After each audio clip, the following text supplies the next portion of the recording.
Қайырлы күн, Силкой университетінің студенттері мен ұстаздары. Мен Қуаныш Марат Мейіргенұлы.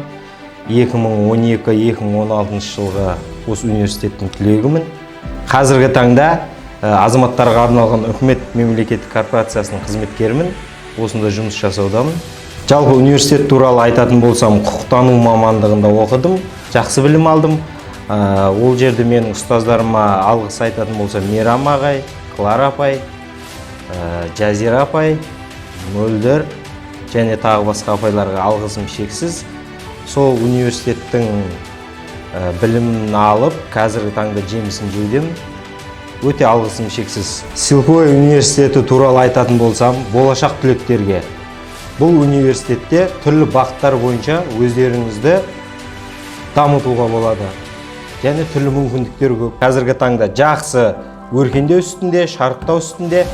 Және болашақ түлектерге айтарым, Силкой университетін таңдаңыздар. Және алда келе жатқан 8 наурыз әйелдер мерекесімен барша Силкой университетінің әйелдер қауымын құттықтаймын.